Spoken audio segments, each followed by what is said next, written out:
fly flying around here. Hello everyone, Eric Watson here, freelance writer, player of games, writer of words, recorder of video, and tabletop role-playing aficionado. Welcome to my weekly behind-the-scenes DM-only livestream Crafting Annihilation, which I build, write, and prepare for our next session of Tomb of Annihilation. Apparently occasionally fend off small flying insects. If you're playing characters Mannix, Celeste, Gillian, George, or Theron, go away, or you can come here and take care of this fly for me. But for the rest of you, welcome. We stream our Tomb of Annihilation sessions live on YouTube every Friday evening. Catch up on previous episodes on my YouTube page, as well as read weekly session recaps at roguewatson.com. If you would like to support the channel, please check out patreon.com/roguewatson. Shout out to Platinum patrons Andrew, Richard, Joe, Will, Tiny Dancer, Nick, and Rivzung, and Gold patrons RPG Papercrafts, Charming Grenade, Pretty Boy Numa, Marcos de Vicente, Gilberto, Sean, AK, Cert2B, Adam, Dead Lizard, Lounge, and Sam. Thank you all very much for your support. For our campaign, we use Roll20.net for streaming. I use Open Broadcaster software with Streamlabs. I've not seen the fly. Oh, shh, there he is. If I can catch him, I can put him in the tank directly to my left, which houses 3 toads. But catching a fly is pretty difficult. I am not exactly the Karate Kid.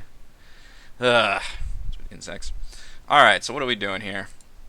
It's been a very busy week for me, as well as a busy just like news cycle. I've been following a very high-profile murder/manslaughter trial going on in Dallas County right now that's been live streamed, and of course the big U.S. politics news going on right now. So I'm having to really buckle down on my work-from-home discipline to not be distracted by all this while working. But we have made it for Crafting Annihilation, so let's talk about that. Rakamar. So last week during Crafting Annihilation, I wasn't sure how the PCs were going to approach Rakamar. I put up a number of challenges and just kind of sat back to see how they would react and how they would try to do this. And I did anticipate that they would try to come in hopefully as smartly and stealthily as possible, which is similar to how they did Wormheart Mine, at least in the beginning. And the first half of it was very stealthy and, infiltrating, reconnaissance and all that good stuff, and then the second half was jumping into a mine cart and just running down a roller coaster full of monsters. So we had kind of the most extreme versions of how to do a dungeon between those two back-to-back sessions. This time, this was more of the former, where we went in stealthily. They didn't really do a whole lot of reconnaissance, but you could pretty much see immediately, and this is, I put up some guards here. And I changed it because Rakamar, as written, is the Fire Newts are likely to be surprised by the players, because they don't expect any incursions or attacks. They've driven out the dwarves, and they're just in there busy making their stuff, and that obviously makes things very easier and swings them in favor of the players. But in my campaign, the dwarves, at least some of the dwarves, are still there. There is some guerrilla warfare going on in the caves, including from the caves that the players arrived in. So I wanted to make the and I want to play up the Fire Newt's kind of military angle. So they are very much attentive. They're guards stationed everywhere. They're aware of threats that can attack them. So I'm making things more challenging for the players, but hopefully more interesting as well. So it's not just sneaking up on a room full of Fire Newts and exploding a bunch of attacks that they can do. This also raises the difficulty level because I just added a whole bunch of the Warlock stat blocks, which there's only like 2 or 3 of them in this dungeon, I think. Maybe like 3 or 4, but they're separated. So instead I just added a bunch using them as guards, because Fire Newts, as written, have no ranged attacks. So their usefulness as guards posted along this area is not very useful. So I decided to use the actual spellcaster. That way they can throw their Scorching Ray spells and whatnot to at least attack the players and give a chance for the guards to fight, as well as, of course, raising alarm, which is their primary motivation. Interestingly, the players did not, in fact, even attempt to rescue the dwarves here. And as you probably learned, my players are kind of dicks.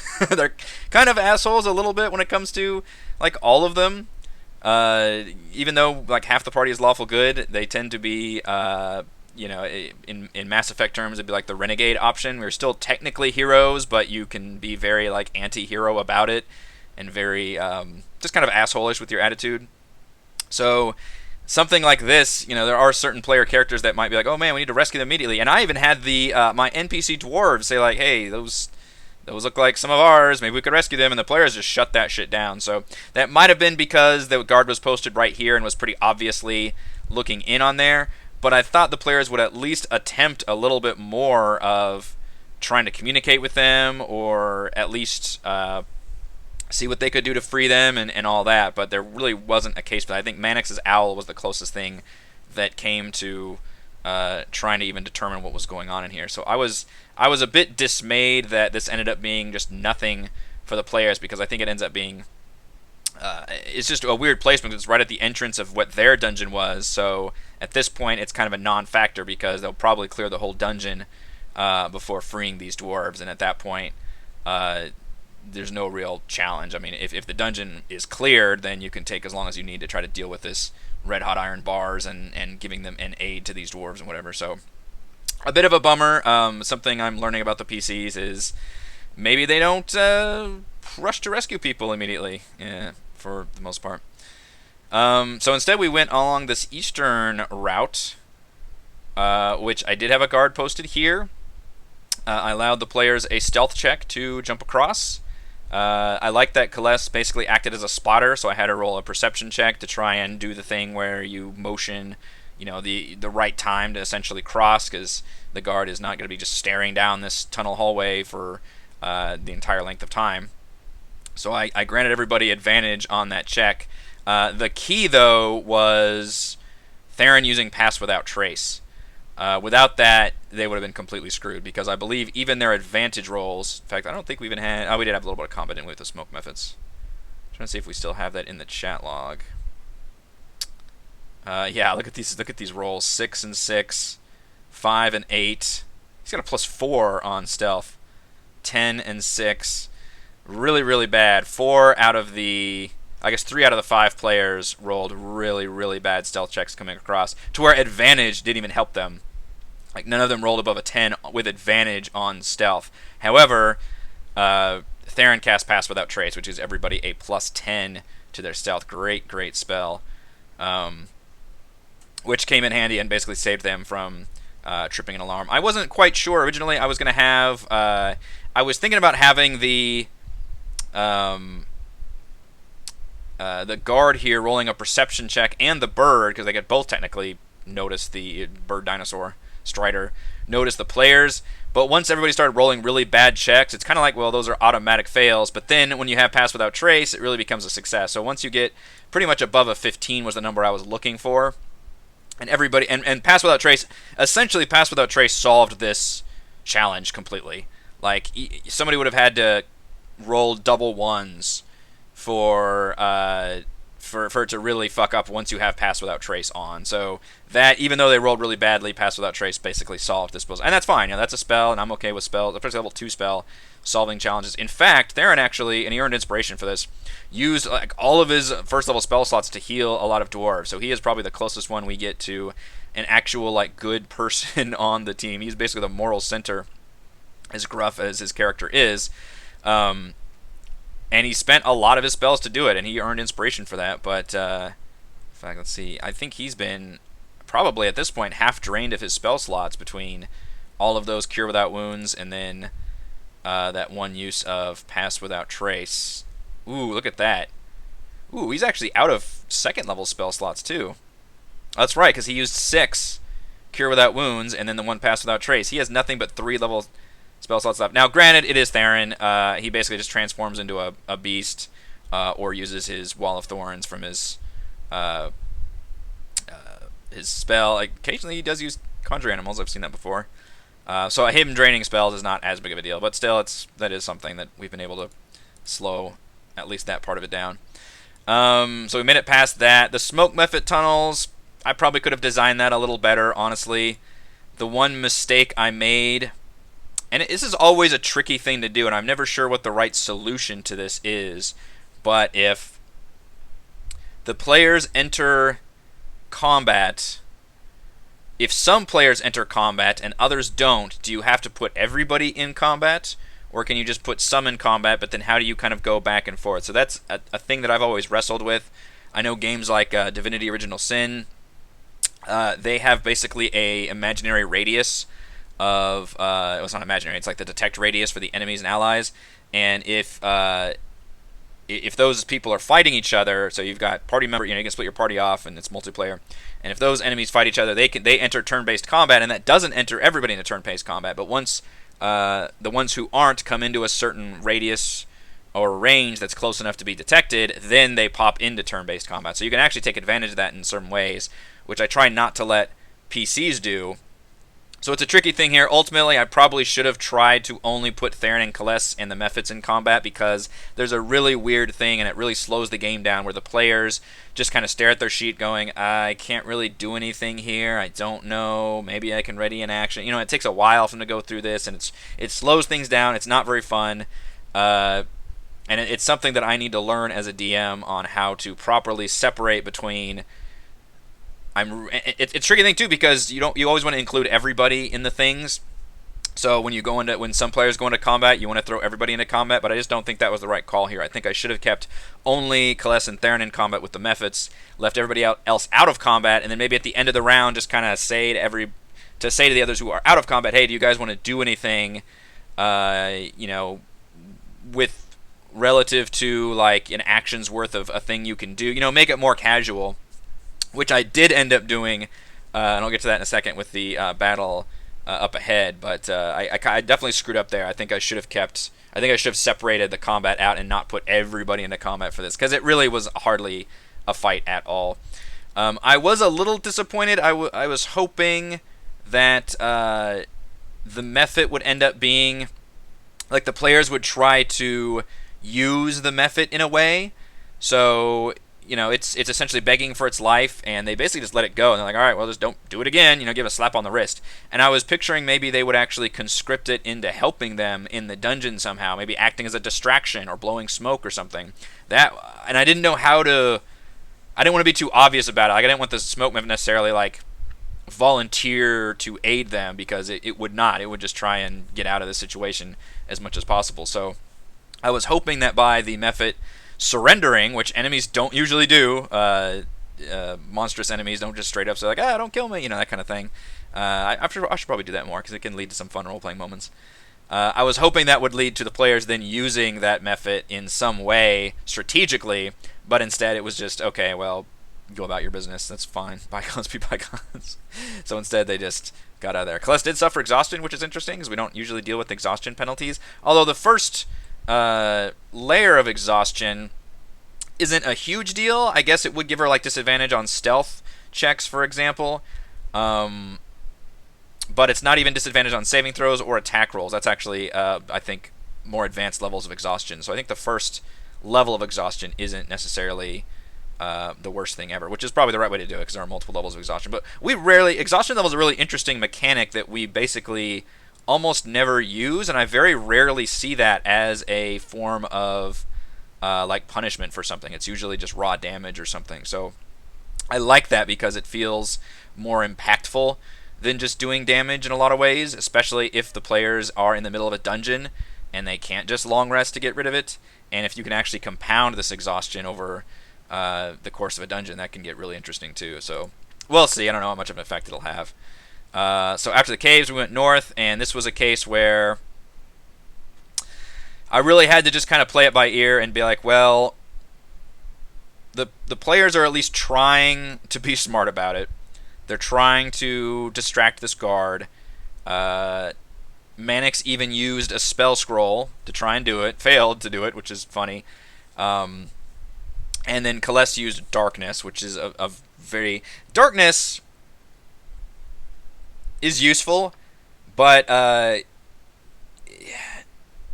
guess it depends on the intelligence of the creature. Like, literally all the lights go out around you. You are plunged into darkness all of a sudden, which is jarring. The players acted very quickly. They ran across. I believe, have them roll stealth checks, I think. I don't actually remember the second time. Let's see. That's the initiative. That's the fight. Maybe I... Yeah. Okay, here's the stealth checks. So they all rolled way better stealth, and they still had pass without trace on, which is important.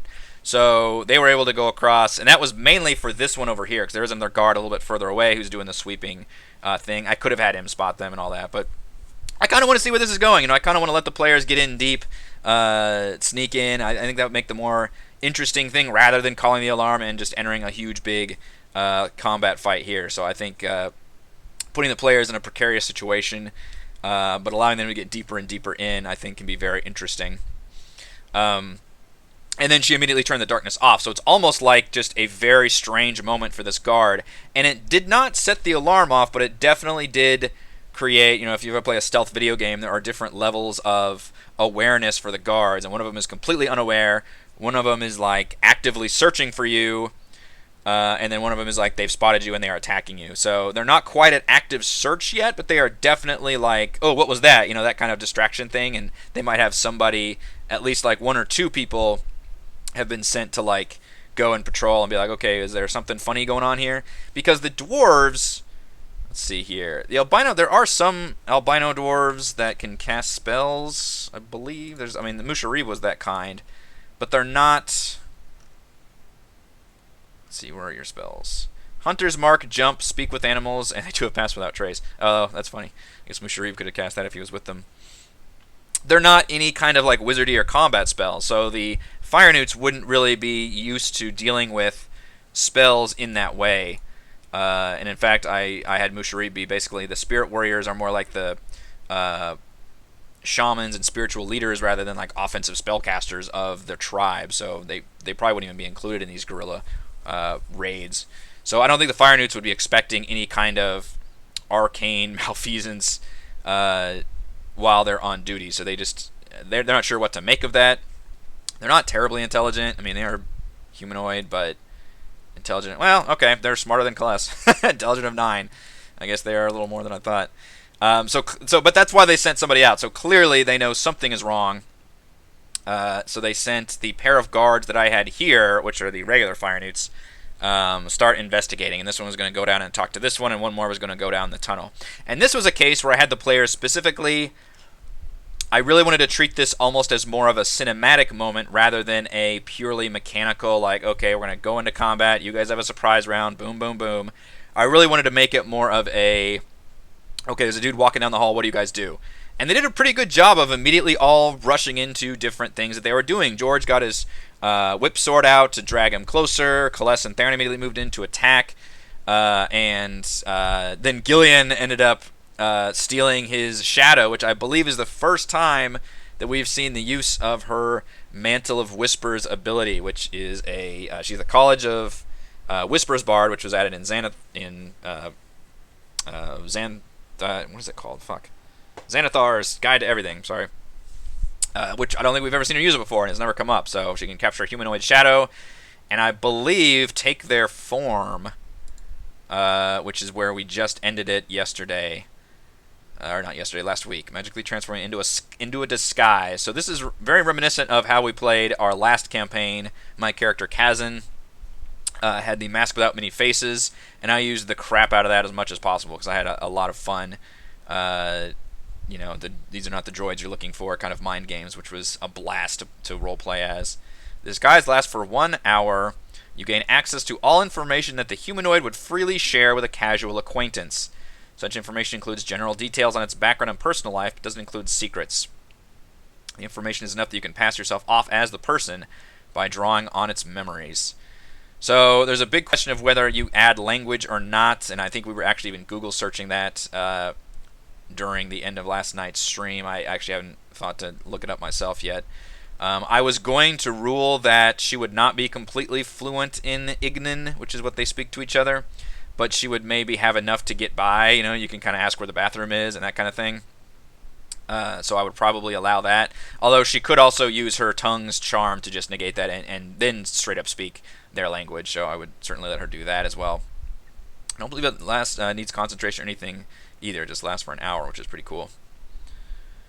Though she can't do it again until a short or long rest. So I think this is going to enter into some really cool role-playing opportunities because now they can just use straight up Gillian as reconnaissance. One thing this party very much lacks Ooh, I wonder if fire newts don't have dark vision, though. Is this place lit up? Let's see.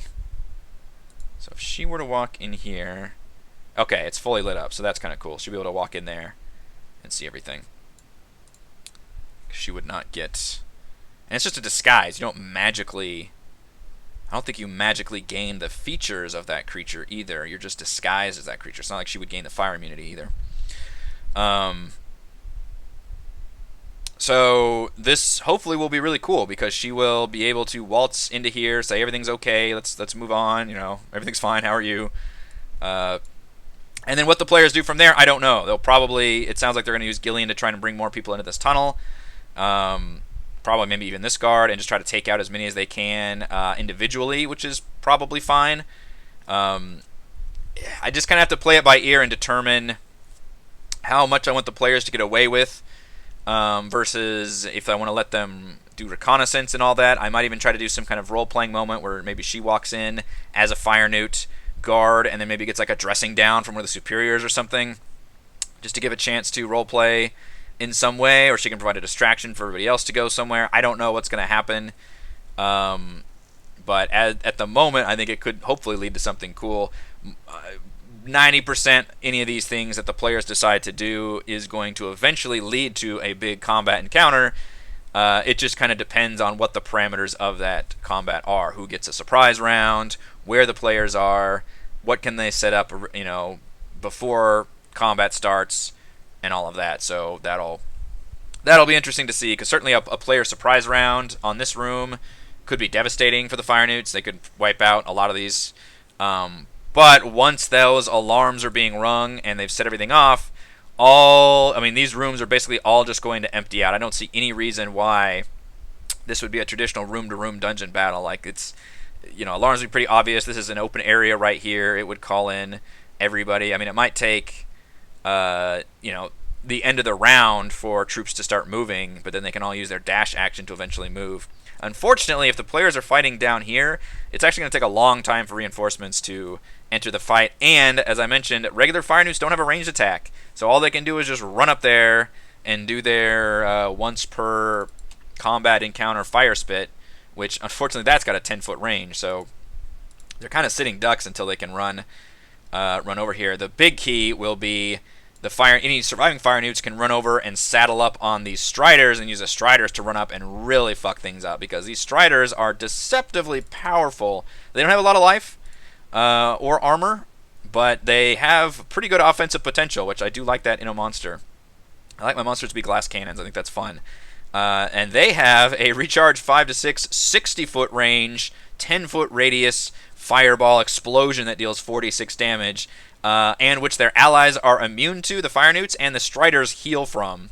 So I'm very excited to get those off as much as I can.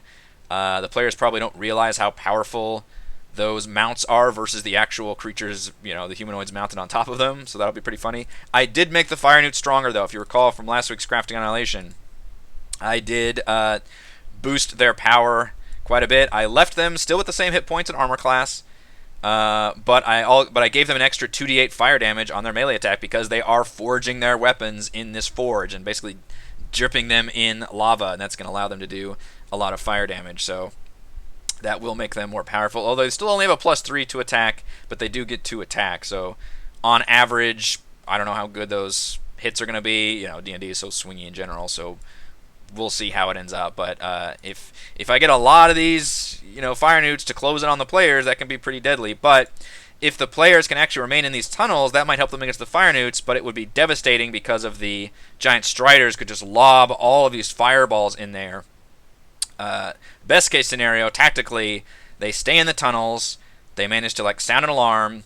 I actually do think staying in the tunnels might be better for them, just because the sheer numbers of fire newts would not overwhelm them at that point. And Gillian could use her water wall to block off and have the damage of all these mini fireballs coming in at them.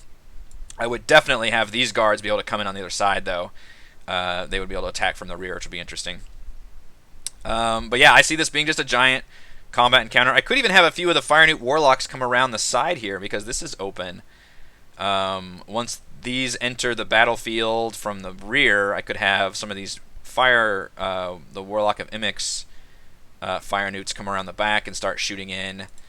And they also have Flaming Sphere, I believe. I need to really look tactically because this is going to be a big battle, and I really need to figure out my tactics for running fire newts. So automatically, I'm going to give them all their mage armor on. It's stupid to not have that on because whatever. They just have an AC 13. That's just what it's going to be. So they've got Burning Hands, Hellish Rebuke, Flaming Sphere, and Scorching Ray. Can you tell there's a theme? And they have second 2 level 7. I almost don't even pay attention to spell slots because very, very few cases is an enemy NPC actually going to burn through all their spell slots to where you have to pay attention. I mean, I'll probably like eyeball it in general. I might be like, well, if this one's used, Flaming Scorching Ray twice, then I'll actually have to back off and use Burning Hands or something. But for the most part, honestly, I really don't keep track of spell slots that much because enemies typically don't last long enough to burn through. Mages typically don't last long enough to burn through all their spell slots. Although I do have a lot of mages here, so that'll be interesting.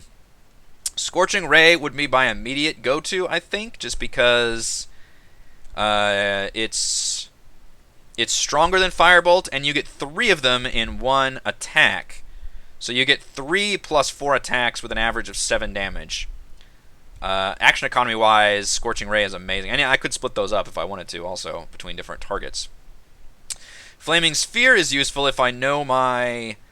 if the Warlock who casts it is going to be in a protected spot where he's not going to be targeted. Because what I could do is conjure the Flaming Sphere as an action, and then as a bonus action, you can ram that sphere into people, I believe is how it works. Any creature that ends its turn within 5 feet of the sphere must make a Dex saving throw. Creature takes 2d6 fire damage on a failed save. It's not a whole lot of damage if I cast it in... Oh, no, it is second level, so that's the best I can do is 2d6. Which is, economy-wise, way worse than Scorching Ray, because I only get 1 of those that I can cast. But if they're in the tunnel, that's any creature within 5 feet of the sphere, so I could technically... ram that sphere into the middle of them, and that creates some environmental hazards. They do get a save, though, too, for half damage. And there's a bonus action. You can move the sphere and actually ram the sphere into people. So when you first cast it as a bonus action... So that's actually probably the best one to cast on turn 1, unless I know that Warlock is going to be attacked because it is a concentration spell. It'll be interesting, too, if people like Gillian and Theron make use of Dispel Magic or Counterspell. I'm not sure. Let's see if they have those spells. Gillian has Dispel Magic.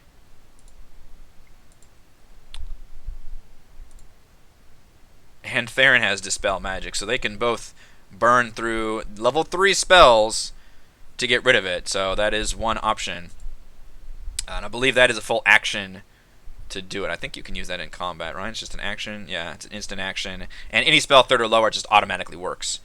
So, no problem there. So that is one thing they could do, is they could cast Dispel Magic to get rid of the Flaming Sphere. Do they have to target one thing, or is it an area? Choose one creature, object, or magical effect. So even if I have multiple Flaming Spheres, that requires a Dispel Magic for every single sphere. And that is their turn to do that. So that's... frankly might be even my favor, because it sucks up their whole turn to cast Dispel Magic, and I got more Flaming Spheres, baby. So I turn that on as an action. It lasts for a minute. It does require concentration, but then as a bonus action I can move it and ram it into people, and it's still on doing that damage with anyone within 5 feet of it.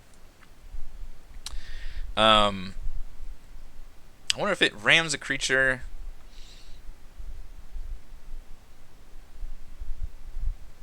It just says the sphere stops moving this turn. So I'm picturing if you ram somebody, but you can't really... It's still a 5-foot sphere. That's actually huge. And it can't occupy the same space as a player. So if you ram it into them, you can't... It doesn't say you can knock that person out of the way. You just kind of do it as a damaging move, I guess. So if they are... I'm trying to picture if they're literally packed into this tunnel... I can't actually place it in the middle of them unless I have some kind of like height rule bullshit that I think would get a little too confusing. I could only like put it on the edge and then ram it into the person on the edge, I think. I don't think I can actually shove that because it takes up 5 feet, and it says It doesn't say there's any kind of like strength save with actually pushing into people and knocking them out of the way. I don't think there's any rules for that. Loyal Bard, are you going to let the dwarves fight? Yeah, I'm going to let the dwarves fight. You know, I wasn't going to let them take dwarves originally because I was expecting them to be very beat up and damaged.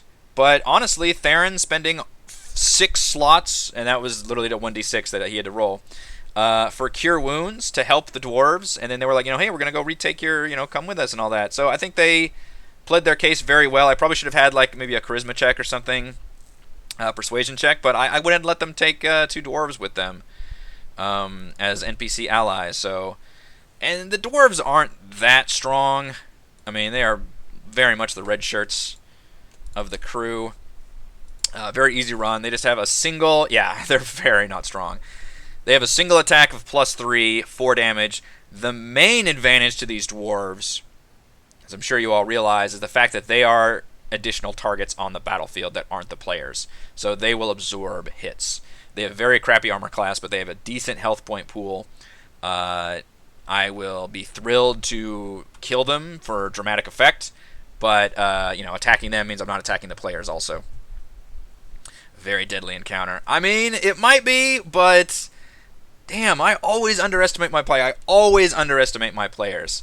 They always come out on top. Now, granted, any D&D encounter can become difficult with the dice.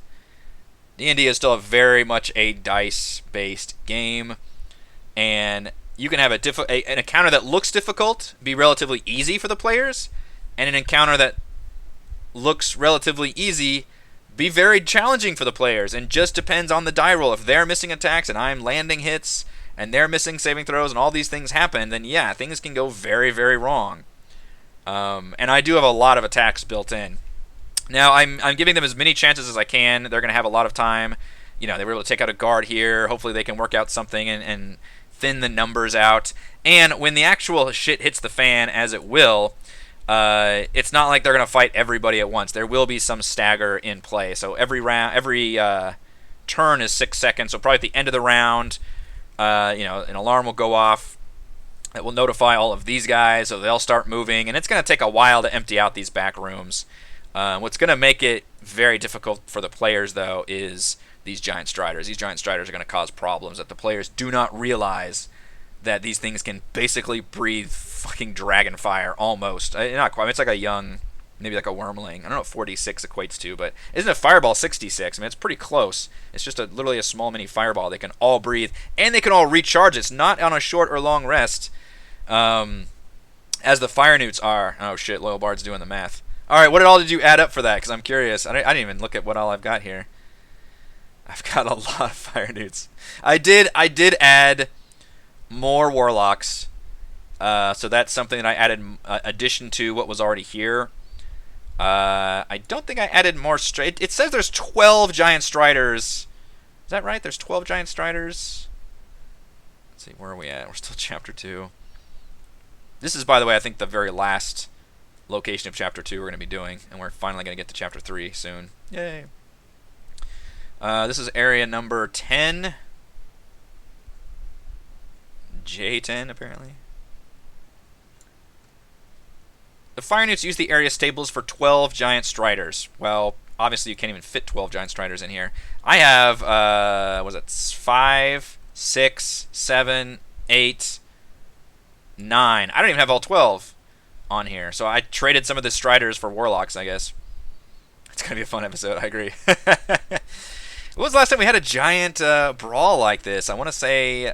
we've had a couple that were like entire sessions of combat. I want to say the pirate battle in the tavern, which was also a very, very difficult encounter for the players. Probably their most difficult encounter they've had, which I didn't expect.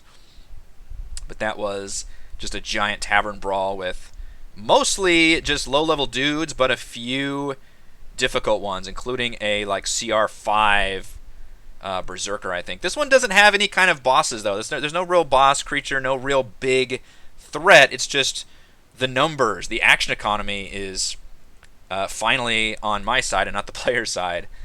Although, as I did mention, those giant striders are deceptively powerful for a CR1. That seems... This Fire Burst ability seems really crazy for CR1. It's a DC... Actually, I might have raised that. 14 dex saving throw? I don't know what it is in the book. With 46 fire damage on a failed save, and it's rechargeable, so they could technically do it multiple times in a battle. That is pretty nuts. They do not have much life, so if players focus fire them, that could be something. But yeah, this could be very, very challenging for the players. And I want to do it as well as I can, because these are smart creatures, relatively. They are organized, they are militaristic, they would know how to handle and combat threats, with the exception that they've probably never fought a team of hardened adventurers that have all these spells and abilities. So they would, be fairly straightforward about trading blows and attacking.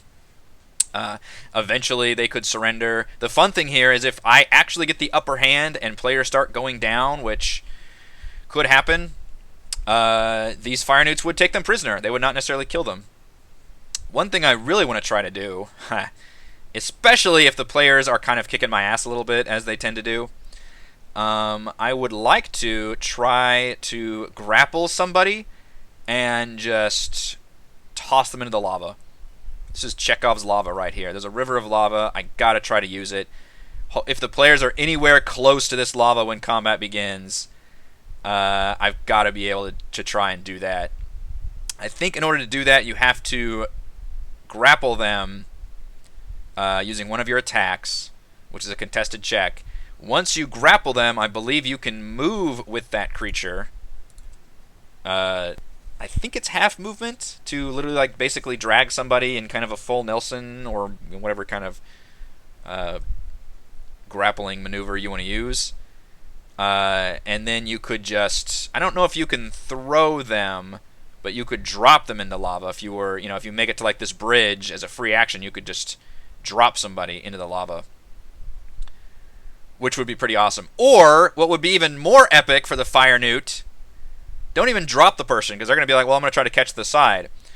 Just fucking fall off the edge into the lava, because these guys are fire immune. They don't care. They can breathe underwater. I assume they can breathe lava. Just grab the PC and just fall into the lava, taking whatever that is, just deadly damage. There are rules for lava. I think it's not instant death. It is damage, but it is a lot of damage. Let's see if they say at the beginning here. It's probably under the river of lava. 10d10 fire damage if you fall in or start your turn there.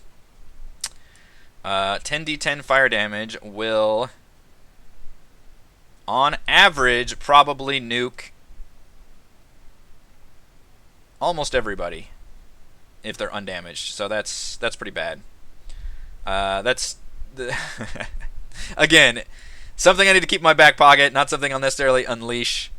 Most won't recharge. That is true. It's a 30% chance, I guess, which the odds aren't good on that. Yeah. So that's something to keep in mind. I just think it'd be cool visually and scary as hell.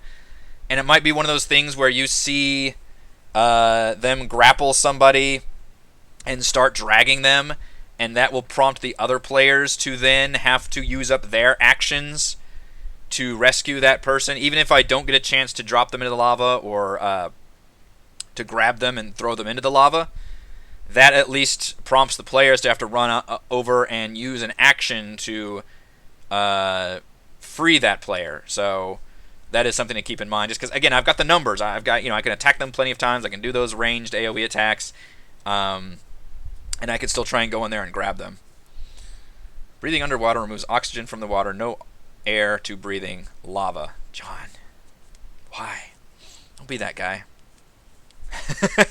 That's a good point. Yeah, they probably wouldn't be able to straight up breathe under lava, I guess. They're not, because they're not lava creatures, right? They're humanoids. They're just lava adjacent. It doesn't say they can... Oops. Minimized it here. But, I mean, you can still fall in somewhere, and, I can jump into water and without breathing water, so they can jump into lava without breathing lava. So it's not so much that they're going to literally dive under and, hold them underground, necessarily, because you don't need to do that. All you need to do is just jump into lava.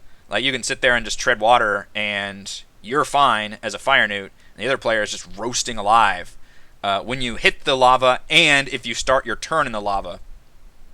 Got it. So if I grapple somebody, if I actually get this off, if I grapple somebody, walk over there, fall into the lava, they take damage as soon as they hit the lava, 10d10, and then if it's their turn next, they take that damage again.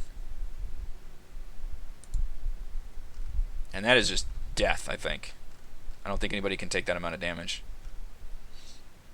Falls in the magma or starts its turn there. So when I'm doing this, I need to be aware of like when that player's turn starts and if other players have a chance to save that person. People have fallen into lava before in a previous campaign. There's a lot of references to the epic climax of our Princes of the Apocalypse campaign. Spoilers if you haven't watched it yet.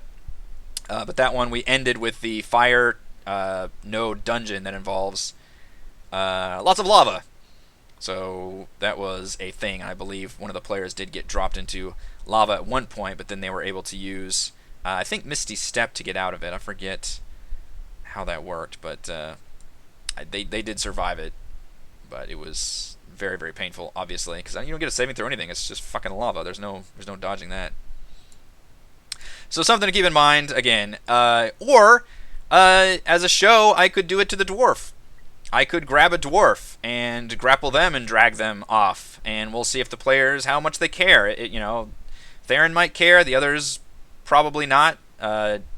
George, despite being lawful good, doesn't seem to care about life as much. I don't know. It's strange.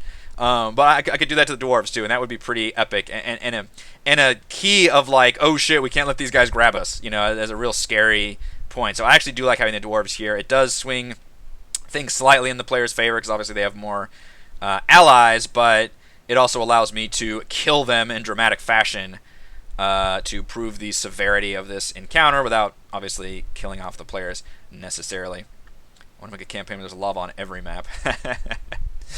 Yeah, lava is can be a definite fun hazard. I mean, there's a river of lava. How can you not use it here? And your enemies here are literally immune to fire. It's just it kind of goes hand in hand to be able to using that. I don't see any way this is not a combat encounter. In some way, like the players could, and I really want this to be fun. I want to play up the fact that she can disguise herself and they can try and get as many advantages as they can. Hopefully they'll do it smartly and use it as a reconnaissance thing. Use it as a way to suss out like where they should be. If I were part of this party, I would probably be the one that was disguised because that was how Kazan did it in Storm King's Thunder. But I would go in and try to figure out, try to get as much, like do it as a reconnaissance thing. Try to get as much information as I can. Get like the numbers of enemies, the kinds of enemies. Look around as much as I can, and get the layout. I don't know how much patience the players will have for that. We shall see. It seems like they get rather impatient about doing that for too long. And instead they want to be more proactive and a bit brazen about approaching things. Although they were stealthy for the first part. And it sounds like maybe they'll try to be a little deceptive and try to drag people into this tunnel. And I'll probably let them do that at least one more time, especially because this other guard is going to come up and they're going to do the classic, like, hey, what'd you see? And Gillian can say, oh, nothing, it's okay, just, move along. Or she'll be like, oh, yeah, you need to come help me investigate. And then he can come in and the players can basically just do the same thing. They can attack this guy and subdue him and knock him out if they want. And that's fine. I'll let them do that. And then Gillian can continue to come out and things will have to escalate from there. It'll get more and more difficult, and I do think it would be fun to have like a superior come down and like dress the guard down, especially if she's like walking around and be like, what the hell are you doing there? Get back on your post. What's going on? That could be some fun role-playing opportunities. So I do want to have a little bit of fun with it at first and not just immediately shut the players down. Even if they roll really bad checks or something, I think that just leads to more fun role-playing opportunities, especially because knowing this is basically going to turn into a giant fight that the players, there's really no way for them to get out of it. I'm okay with having a little bit of fun at first and trying to give them a little bit of an edge, because I think that is fun with the way they've approached. They've done things relatively smart and safe so far, so I have no problem with rewarding them for that. These crenellations block the edges. What do you mean by crenellations? Like these bits on the... Oh, I can't see. Right here. I'm not sure how this works. I mean, they look kind of like castle ramparts. So I would assume there's definitely a ledge. I mean, it used to be dwarves, and dwarves were not immune to lava. So surely there were like little... I imagine these to be little castle... like the half-size thing. So you could like... it's a definite railing there. I don't know if that's actually mentioned in the text or not, how those... what those actually look like. Cavern walls are lined with metal gantries and cranes that support immense crucibles of scorched clay. These huge chains that you can technically cross hand over hand, which is kind of cool. Narrow stone trestle built for rail carts. Doesn't really mention anything like that. Maybe make the pushing NPC have disadvantage on their shove check. Yeah, maybe. If you pull a character from lava after they have been pulled in, do they still take damage until they get the lava off of them? You know, John, that's a good question. I don't think... A lot of times D&D doesn't do those kind of rules, and I think it's just for simplicity's sake. I don't think lava is an ongoing effect. I mean, realistically, yes, it makes sense that you would still have horrible damage from that. It'd still be on you. Suppose you could, dripping off you or whatever. I don't think that's... Mechanically, I don't think that's how it works, though. Like, the second you come out of it... So, in other words, and it's just a weird thing that it has to...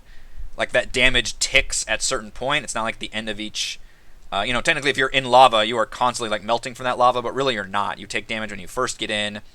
It's a bunch of damage. And then you take a damage when it's the start of your turn. So, it's just kind of the effect of you being in that lava. So... If automatically you take damage when you go in there, and hopefully if somebody rescues you while you're in lava, then I don't believe you would take any more damage. That's just, I think, for simplicity's sake, even though, yeah, they would still be fair. I mean, you take the damage from the lava initially when you enter the lava, so that's you're pretty jacked up looking to begin with. Horrible, horrible burns. I think the only ones that might not be immediately drawn would be, there's technically a group over here, which feels very anticlimactic, though, if the party literally clears all of these out and there's just a random cave. So I probably would have them come out. Notice how there's not actually a path to get over here. This is, what is this, a shrine? Let's see here. It's an Immic shrine. 5-foot-tall statue made of iron, copper, gold, and silver, crudely hammered together to form into a form suggesting something vaguely humanoid but also fiery. For fire needs worship before it. So I guess they could cross this chain over here to get across, and they just kind of built this shrine. I believe they built it out of the key of the treasury, which I do want to redo the treasury. I might turn that into a better puzzle, or I might leave it like it is. The puzzle is it's not really a puzzle. The shrine here, which we're probably not going to get to this session, because I imagine the combat will take the full length of it. It's written in Dwarvish, so the player, Theron, will be able to read it. It's got two locks. The top one says beginnings. The bottom one says endings. If you try to pick the bottom one first, or I guess if you mess up a thieves tools check, then this entire bridge retracts, and the lever is on the other side, which is interesting. So you don't take... It's not like any damage or anything, unless somebody's weirdly just sitting on the bridge. But the players then have to somehow cross. And you can only raise the bridge by getting this lever over here. So they'd have to have some means of crossing the lava. So that actually is pretty cool. Or, if for some reason the players make it here, and the fire newts know that they're there, and their fire newts are still around... I mean, they've probably experienced this trap before. It just doesn't affect them much, because they can just hop across, swim across the river of lava.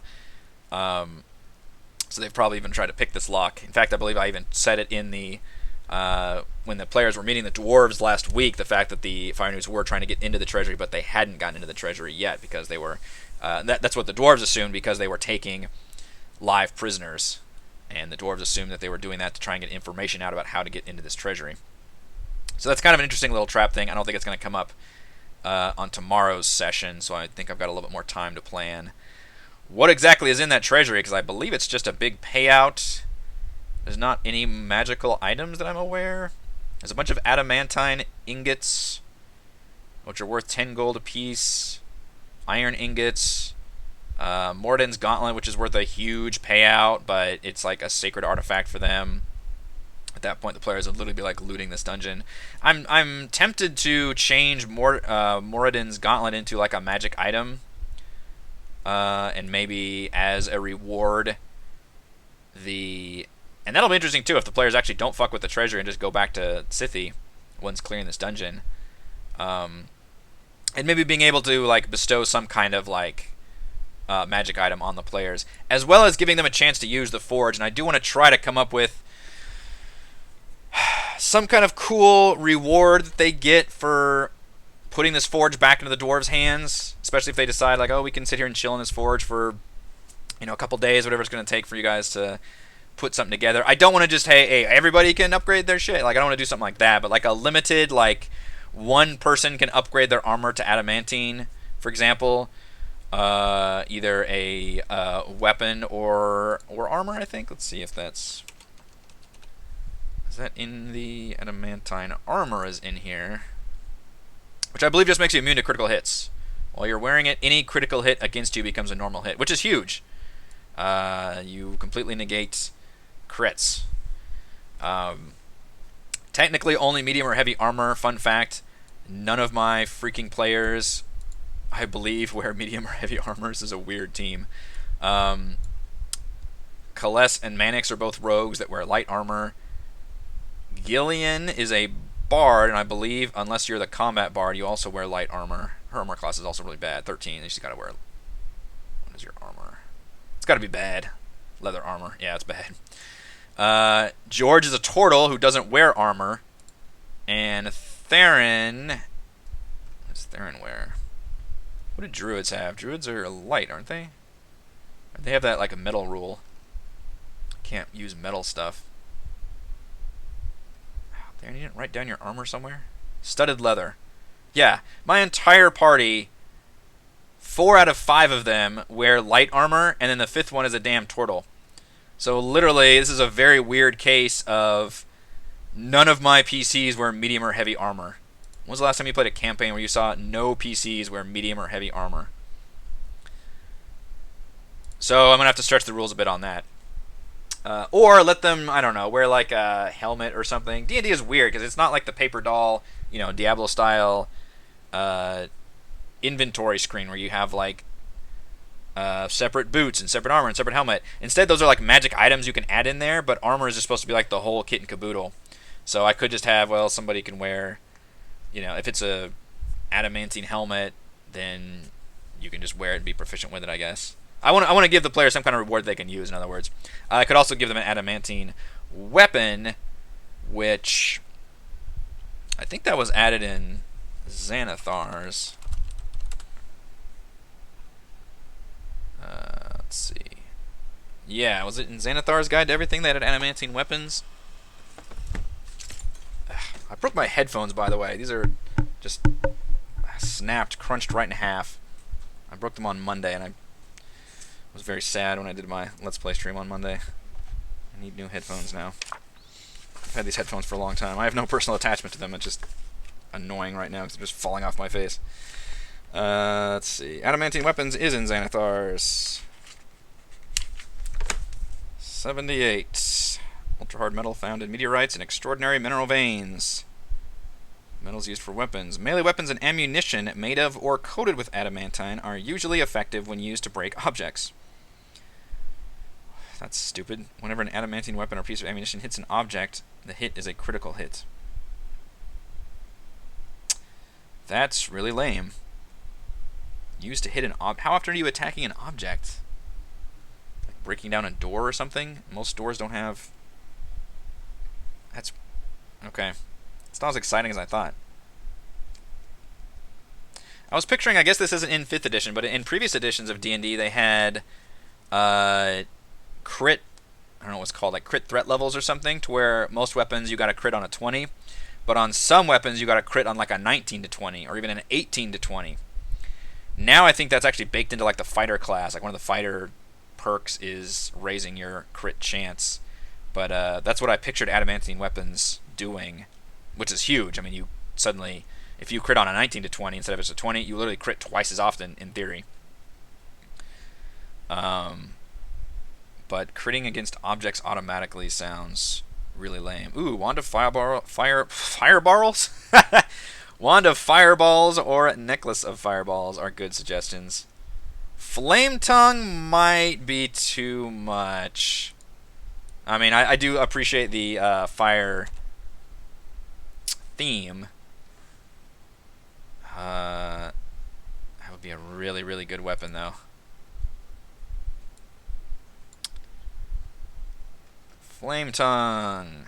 This is the classic, like, paladin sword, isn't it? Requires attunement. You can use a bonus action to speak the magic sword's command word, causing flame to erupt from the blade. These flames shed bright light in a 40-foot radius. And dim light for additional 40 feet. Okay, it's a torch. Yay, it's a torch. I mean, that can be useful. While the sword is ablaze, it deals an extra 2d6 fire damage to any target it hits. The flames last until you use a bonus action to speak the command word again, or until you drop or sheathe the sword. That's pretty similar to what I gave all the fire newts. They all have essentially the equivalent of... actually, I think there's the 2d8. They have like the heat metal effect on their sword.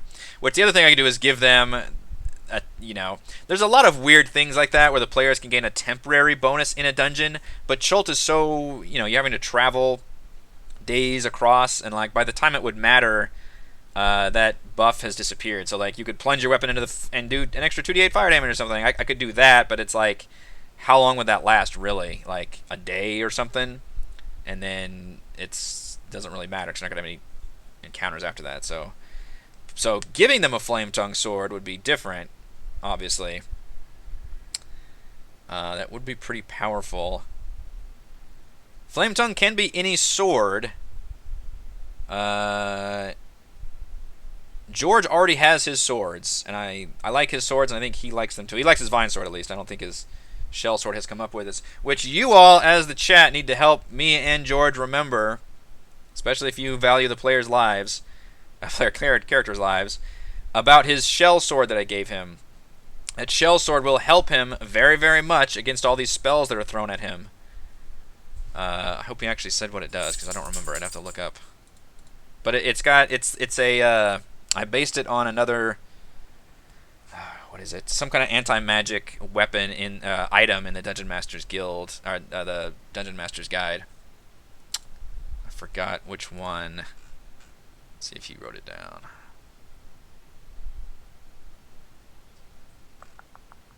Shell sword. Thank God he did. Okay. So first of all, he's got advantage against any spells against him. And spell attacks have disadvantage, which is like Scorching Ray. So y'all and me, everybody has to remember, anytime I target George with any kind of spell attack, it's disadvantage, or he has advantage on the save, which is big. And then if he happens to roll a natural 20, essentially a crit saving throw, then he can reflect that spell as a reaction back on the spellcaster. Now, obviously, that'd be really funny, because if he reflects a spell back on one of the fire spells back on the fire newts, they don't give a fuck. They're immune to it. But that is something to keep in mind. Mainly the disadvantage spell attacks and the advantage on saves are what's going to help George. And I don't think we've really used it yet, so it's not really prominent when we play. So we all need to, and me included, I really need to get like sticky notes and put them everywhere, because that's something I'm not thinking of, and it should be up to George especially. And obviously that's kind of like a, if I think of it, that would be fair, but it technically would behoove me to have him forget. So hopefully he'll remember about that, or his fellow players. But that's where you all can come in. You're technically a arbiter of reminding us all what our players are capable of. Some creatures can only be hit with adamantine weapons if you don't already have magic weapons. That's true, like silver and adamantine. I think everybody has magic weapons by now. Theron's got the staff. George has both his magic swords. Gillian actually, I think, lacks magic weapons completely, though. I do think she lacks weapons. She tends to cast spells more often than use weapons, but she's got crossbow expert, so she does have. Maybe I could do some kind of special arrows. I gave her special arrows at one point. She never uses them. Yeah, these poison bolts. That's again something we just forget about. So, and it's hard, man. Once you start getting these big character sheets with all these different things, and it's that might be a consequence of Roll20 versus an actual character sheet. Because I think an actual character sheet you can have things be bigger and more in your face, and you can make cards for yourself and all these things to remind yourself of everything you have. If we're just relying on these character sheets, though, it's very easy to just kind of skip over and forget all the little scrolls and the little items and things you have, unless it's very prominent and you're using it all the time. Or you plug it in, which we actually did put poison bolts here. You plug it in up here as a reminder. But yeah, her basic weapons, she actually doesn't have a magic weapon, so that is something to keep in mind. I did just recently give her a really good spellcasting tool, though, with the bagpipes. Kaless has... what does she have? A dagger of venom and the Bob rapier, which is a +1 rapier. And then Manix has the silver dagger, I believe. Although he attacks with a normal rapier as well. So he actually doesn't have a main magic weapon. It's also very annoying that so many of my player characters overlap with their skill sets and their weapon usage, so it's hard for me to, like, say... You know, for example, like, here's a Warhammer for the Warhammer wielding person, which is obvious. Here's a, monk's glove for the monk class. Instead, it's like, here's a rapier, but there's like 3 people that are going to fight over it, kind of a thing. So that's just kind of tricky from a DM standpoint who tries to give players, cool items that that person can use. Instead, I have to. There's very few items I can do that with. If I give somebody a dagger or a rapier, and if I give somebody a battle axe, nobody's using it, for example. Improved initiative helps you track things like that. Does it? I haven't used improved initiative. Ifrit bottle, make it a dagger. What is an Ifrit? Ifriti. Is that just a one-time summon a... Shit, how the hell do you spell Ifrit? Not... F-free, help me out. There we go. Alright, 1F. Fruity bottle. So I got a genie lamp, maybe one-time use. Let's see. Use an action to remove the stopper. A cloud of thick smoke flows out of the bottle. Ifriti appears in occupied space within 30 feet. Well, I'd have to add a freaking entirely new monster, because I don't think that exists in Tomb of Annihilation. Ooh, the DM rolls a D100. Or I let a player roll. That's always more fun to let the player roll. On a 1 to 10, the Ifriti attacks you. After fighting for 5 rounds, it disappears. That's only a 10% chance. On 11 to 90, the Ifriti serves you for an hour, doing as you command. Ooh. Oh, wow, you can use it 3 times. Stopper can't be removed for 24 hours. The next 2 times the bottle's open, the same effect occurs. Alright, so this is a genie in a lamp. It's a genie in a lamp, but you've got a 10% chance of it attacking you. Or a 10% chance that Ifriti can cast the wish spell 3 times for you. Jesus, the wish spell? I wish to be teleported directly to the Tomb of Annihilation. No, I can't give him the fucking wish spell. That's crazy. I think that's too powerful of an effect. Cool idea, though.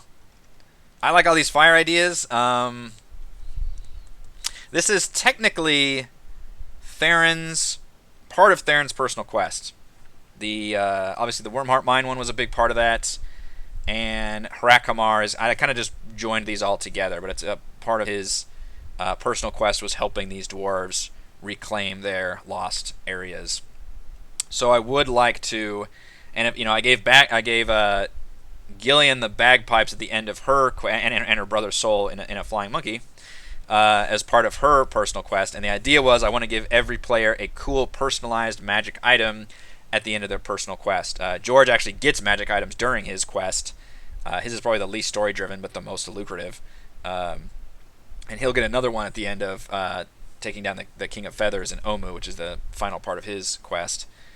And I've got more planned for, let's see who has left. Manix, Kaless, and Theron. So this is Theron. So Ideally, I need to come up with a good magic item that would be focused on Theron.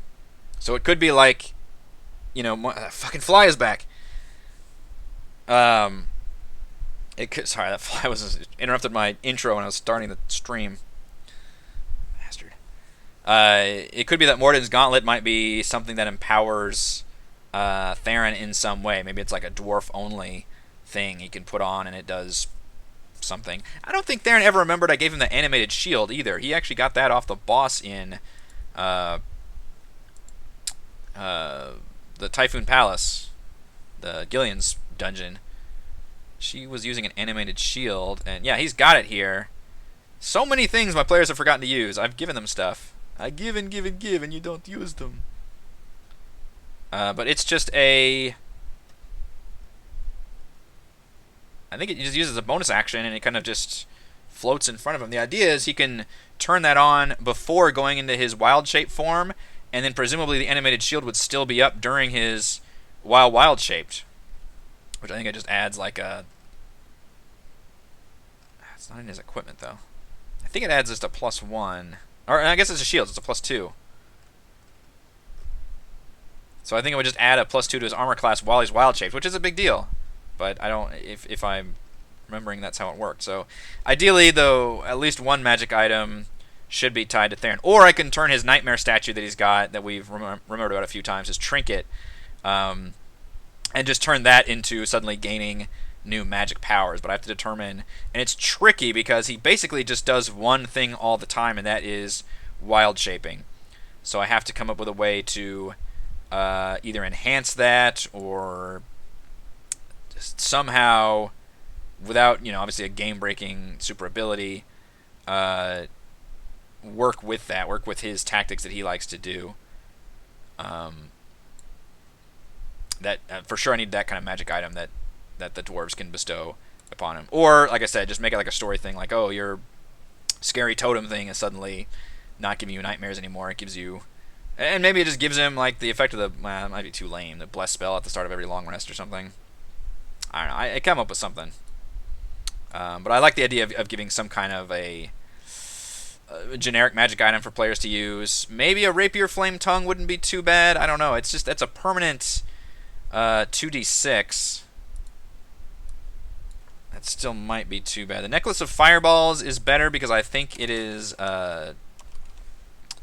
finite. It says 1d6 plus 3 beads, and each one does the fireball spell. Obviously, that's a huge power increase, though, because you just give them a bunch of fireballs. Same thing with the Wand of Fireballs. The wand might be able to recharge, though. So those are neat fire ideas.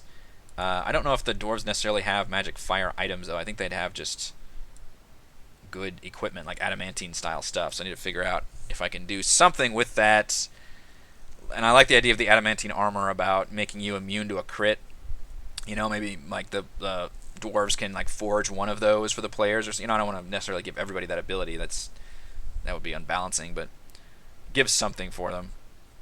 Well, he's already got a good quarterstaff.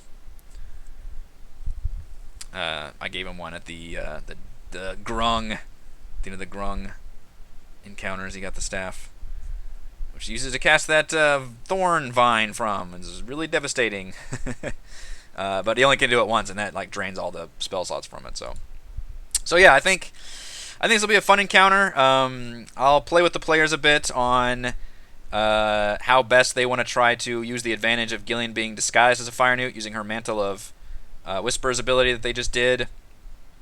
They are still currently undetected, but a few of the guards are on a little bit more of a, not high alert, but certainly investigating the area. But I would give them a chance to, get some reconnaissance, do what they can. But eventually there will be a fight here. It will be a big fight. A lot of what the players do here is in prepping for that and how much knowledge and information they know. And then how much they don't know. Like, they don't really know the capabilities of necessarily these warlocks or the striders. So they might think that maybe these tunnels are a great place to fight. And it might be just because of the numbers of, it is kind of a choke point for the enemies. So if there's a lot of enemies, they can't surround you technically if you're in these tunnels. But on the other hand, as we've all pointed out, that is ripe for having all the Striders lob all their fireballs in there over and over and over again. And even if they can't individual recharge every round, I'm going to have enough Striders eventually, especially if the players just hang out in here. They will be fully surrounded and just continuously lobbed with these fireballs until they presumably have to surrender, or maybe they'll fight their way out. We'll see. We will see. I don't really have. I'll need to come up with plans for surrender for sure. That could lead to a very interesting situation, an entirely different session probably. I don't think that'll happen until next session's planning, so we'll plan that out then. But I think just tactically, this could be a very challenging but hopefully entertaining battle for all the players. All right, I think that will do it for this week's Crafting Annihilation. Thank you all for joining me for the stream. Hopefully you all got a chance to check out my Roll20 review of Baldur's Gate Descent into Avernus. That has gone up on the channel, I believe, as of yesterday. I am fairly positive on that story, but disappointed in the map quality for Descent into Avernus, which is a bummer. You can check out that review on the channel. I will be streaming again tomorrow afternoon, more Bard's Tale 4, and of course I'll be here for our Tomb of Annihilation session Friday evening. I'll see you all for that. Bye.